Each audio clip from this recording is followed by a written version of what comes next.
जय श्री श्याम दोस्तों, आस्तिक कहानियों में आपका स्वागत है। माघ मास महत्तम 30वां अध्याय।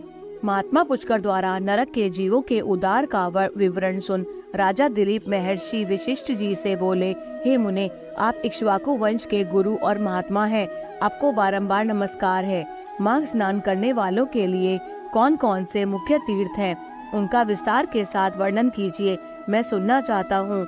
महर्षि वशिष्ठ जी ने कहा, राजन, माघ मास आने पर बस्ती से बाहर जहाँ कहीं भी जल हो, उसे सब ऋषियों ने गंगा जल के समान बतलाया है।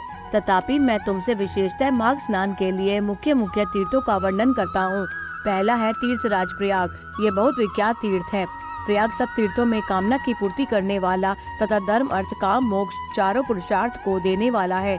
उसके सिवा नैमिषारण्य, कुरुक्षेत्र, हरिद्वार, उज्जैन, सरयू, यमुना, द्वारका, अमरावती, सरस्वती और समुद्र का संगम, गंगा सागर संगम, कांची, त्र्यंबक तीर्थ, सप्त गोदावरी का तट, कालेजन, प्रभास, बद्रिकाश्रम, महालय, ओंकार क्षेत्र, पुरुषोत्तम क्षेत्र, जगन्नाथपुरी, गोकर्ण, भृगुकर्ण, भृगुतुंग, पुष्कर, तुंगभद्रा, कावेरी, कृष्णा, वेणी, नर्मदा, स्वर्णमुखरी तथा वेगवती नदी, ये सभी माघ मास में स्नान करने के लिए मुख्य तीर्थ है।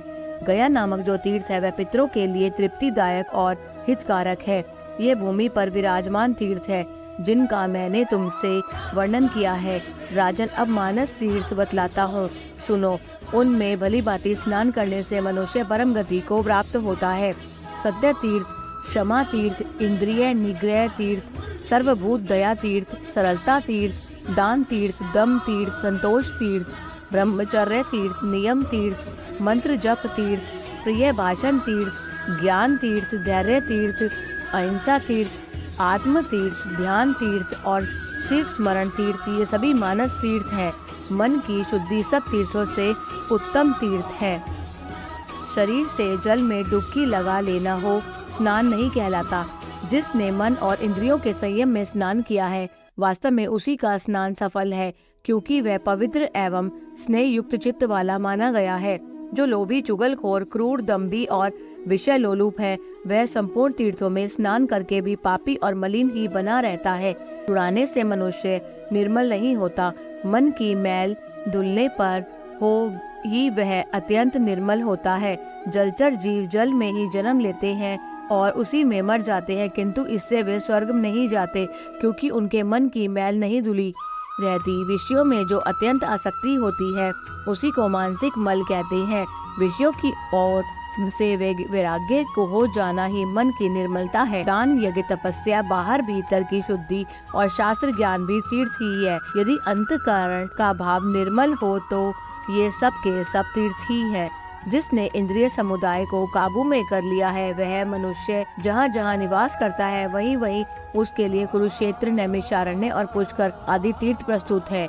जो ज्ञान से पवित्र, ध्यान रूपी जल से परिपूर्ण और राग द्वेष रूपी मल को धो देने वाला है, ऐसे मानस तीर्थ में जो स्नान करता है वह परम गति को प्राप्त होता है। राजन, यह मैंने तुम्हें मानस तीर्थ का लक्षण बतलाया है। अब भूतल के तीर्थों की सब के सब पवित्रता का कारण सुनो। जैसे शरीर के कुछ भाग परम पवित्र माने गए हैं, उसी प्रकार पृथ्वी के भी कुछ स्थान अत्यंत पुण्यमय माने जाते हैं। भूमि के अद्भुत प्रभाव, जल की शक्ति और मुनियों के अनुग्रह पूर्वक निवास से तीर्थों को पवित्र बताया गया है। इसलिए भौम और मानस सभी तीर्थों में जो नित्य स्नान करता है वह परम गति को प्राप्त होता है। प्रचुर दक्षिण वाले अग्निष्टोम आदि यज्ञों से यजन करके भी मनुष्य उस फल को नहीं पाता जो उसे तीर्थों में जाने से प्राप्त होता है। जिसके दोनों हाथ, दोनों पैर और मन काबू में हो तथा जो विद्या, तप और कीर्ति से संपन्न हो, वह तीर्थ के फल का भागी होता है। श्रद्धा पूर्वक एकाग्रचित हो तीर्थों की यात्रा करने वाला धीर पुरुष कृतघ्न यानी किए हुए उपकार को न मानने वाला हो तो भी शुद्ध हो जाता है। फिर जो शुद्ध कर्म करता है उसकी तो बात ही क्या है। वह मनुष्य पशु पक्षियों की योनि में नहीं पड़ता, बुरे देश में जन्म नहीं लेता, सुख का भागी नहीं होता, स्वर्ग लोक में जाता और मोक्ष का उपाय भी प्राप्त कर लेता है। पर श्रद्धालु पापात्मा, नास्तिक, संशयात्मा और केवल युक्तिवाद का सहारा लेने वाला ये 5 प्रकार के मनुष्य तीर्थ फल के भागी नहीं होते।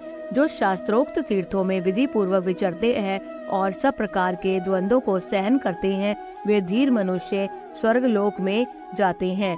तीर्थ में अर्घ्य और आवाहन के बिना ही श्राद्ध करना चाहिए। वह श्राद्ध के योग्य कल हो या ना हो, तीर्थ में बिना विलंब किए श्राद्ध और तर्पण करना उचित है। उसमें विघ्न नहीं डालना चाहिए। अन्य कार्य के प्रसंग से भी तीर्थ में पहुंच जाने पर स्नान करना चाहिए। ऐसा करने से तीर्थ यात्रा का नहीं परंतु तीर्थ स्नान का फल अवश्य प्राप्त होता है। तीर्थ में नहाने से पापी मनुष्यों के पाप की शांति होती है। जिनका हृदय शुद्ध है उन मनुष्यों को तीर्थ शास्त्रोक्त फल प्रदान करने वाला होता है। जो दूसरे के लिए तीर्थ यात्रा करता है वह भी उसके पुण्य का 16वां अंश प्राप्त कर लेता है। कुश की प्रतिमा बनाकर तीर्थ के जल में उसे स्नान करावे, जिसके उद्देश्य से उस प्रतिमा को स्नान कराया जाता है, वह पुरुष तीर्थ स्नान के पुण्य का 8वां भाग प्राप्त करता है। तीर्थ में जाकर उपवास करना और सिर के बालों का मुंडन करना चाहिए। मुंडन से मस्तक के पाप नष्ट हो जाते हैं। जिस दिन तीर्थ में पहुँचे उसके पहले दिन उपवास करें और दूसरे दिन श्राद्ध एवं दान करें।